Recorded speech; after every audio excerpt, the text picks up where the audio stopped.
O capítulo do livro que eu vou escolher para apresentar é a aprendizagem motora e o ensino do tênis de mesa. Falando um pouco da introdução, o tênis surgiu na Inglaterra no século XIX e inicialmente ele era chamado de ping-pong e depois, com o passar do tempo, foi chamado de tênis de mesa. Ele é um esporte então praticado ou individual ou em duplas e em 1988 se tornou então oficialmente uma modalidade esportiva no Comitê Olímpico. Falando brevemente dos objetivos, né? O objetivo é abordar componentes de ensino do tênis de mesa, em específico sobre a organização dos conteúdos para estabelecer metas, instruções, feedbacks e organização de práticas. Aqui é basicamente uma tabelinha de como vai ser estruturado as classificações e estrutura das habilidades motoras, né? A empunhadura, saque, rebatida e efeito com a bola. Sobre a empunhadura, existem dois tipos, que seria a clássica ou a ortodoxa, e a caneta, que seria como se fosse segurar a raquete de fato como se fosse uma caneta. Na ortodoxa, tu segura como se fosse um aperto de mão no cabo da raquete, enquanto o dedo polegar e o indicador são colocados na face anterior e posterior da raquete. No caso do polegar é na parte anterior, né, da raquete e o indicador na parte posterior. E na caneta, como eu disse, né, segura os dois dedos na raquete, enquanto os outros três ficam na parte posterior da raquete. Agora falando do saque, seria basicamente um indivíduo posicionado atrás da linha de fundo da mesa, onde ele vai lançar a bola na vertical e bater nela de forma descendente, ou seja, de cima para baixo para fazer a bola cair, picar na tua mesa, passar para o outro lado sem tocar na rede e entrar dentro da área adversária. Na rebatida, que é um pouco mais complexo, né, é a ação mais executada no jogo. Daí tem 6 variações, que seria o forehand, backhand, smash, bloqueio, o drive, slice e o slice ou cozinhada. Agora falando de cada componente ali, o forehand seria a palma da mão voltada para frente, dando o balanço de trás para frente. Ao contrário do backhand, que seria a palma da mão voltada para trás, e tu faz um movimento com a parte posterior da raquete, aquele mesmo movimento de trás para frente. E no smash é basicamente ou backhand ou forehand, só que utilizando mais força para justamente finalizar uma jogada, né? Para marcar um ponto de fato. No bloqueio é basicamente bloquear uma bola ofensiva vindo do adversário, tentando aproveitar um pouco da velocidade e do efeito através do backhand, para tentar parar uma jogada ofensiva para tentar parar uma jogada ofensiva para diminuir um pouco da cadência do jogo. No drive, seria basicamente o forehand e o backhand, só que colocando um efeito a mais, digamos assim, na bola, dando uma raspada nela. No slice, ou cozinhado agora, por fim, seria rebater a bola de forma descendente após receber um saque do adversário. Está mais relacionado ao saque, né? Que geralmente é uma bola mais rasante, tu usa o slice para rebater essa bola de forma mais descendente para o campo adversário. Falando um pouco agora do modo de rebatidas pelo movimento da bola sobre o seu próprio eixo, podemos analisar que tem 3 tipos, que seria o backspin, topspin e o side spin. O backspin seria chamado também para baixo, que rasparia a parte inferior da bola, movimentando a raquete com um movimento decrescente, de cima para baixo.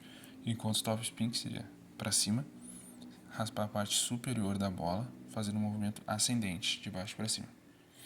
E o side spin, que é lateral, seria raspar a parte lateral da bola, tanto para a esquerda, tanto para a direita. E tu também, caso tu seja mais avançado, tu pode utilizar variações entre elas para fazer o gesto do rebate, mas aí é só para alunos mais, enfim, experientes e com mais avanços na aprendizagem. Falando agora um pouco da classificação das habilidades, são 4 definições, que seriam grossas, circuito aberto, discretas e abertas. Nas grossas, está envolvendo um grupo muscular grande, que seria a noção do movimento das pernas e do tronco. Circuito aberto seria o uso de feedback extrínseco do controle do movimento.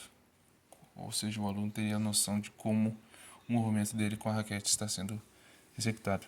As discretas seria a diferença dos movimentos, tanto do início quanto do final. No caso do forehand, tu começa com a parte anterior e termina com a parte posterior voltada à frente. E na questão da aberta, seria um ambiente, né? Entender como o ambiente funciona dentro do jogo, que é um ambiente mais instável e imprevisível. Agora falando um pouco das metas e o ensino do tênis, os critérios e referências de ensino são uma ótima estratégia motivacional, que é uma prática bifuncional. E essas metas devem, né, ser específicas e bem detalhadas, claras no caso, e são separadas em médio, curto e longo prazo. Tudo isso é feito para o aluno, o aprendiz, para que tenha uma noção de progressão e não fique sujeito a pequenas metas ou então a metas inalcançáveis, por isso que é separado em curto, médio e longo prazo. Falando um pouco deles, no curto prazo é mais para compreender e executar os movimentos básicos, iniciantes aí. No médio prazo, ele é uma transição entre iniciante e, digamos, experiente. Seria explorar mais o ambiente, né? Compreender as variações que a bola pode, as variações de jogadas e de trajetória que a bola pode promover durante o jogo, né? A imprevisibilidade e entender os diferentes tipos de rebatidas e efeitos com a bola. E no longo prazo seria está relacionado a aperfeiçoamento dos padrões de movimentos já adquiridos. Enfim, com a preferência do indivíduo e com a consonância com as restrições de jogo, ou seja, seria uma prática mais voltada de fato às regras e ao de fato que ocorre durante o jogo mesmo. Agora falando um pouco da instrução e da demonstração e o ensino do tênis de mesa, é notável que estabelecer informações para a execução de uma habilidade motora utilizando gestos, esquemas, palavras ou gestos verbais, que por sinal é mais utilizado, para compreender então o nível de desenvolvimento, o nível de desenvolvimento e a fase de aprendizagem, né? Também é notável entender que o objetivo e a demanda da habilidade motora entender o objetivo e a demanda da habilidade motora, além de sempre deixar um nível elevado de motivação do aluno durante essa prática. E claro, não exagerar muito nas informações, porque o excesso delas pode trazer muitos malefícios durante a aprendizagem.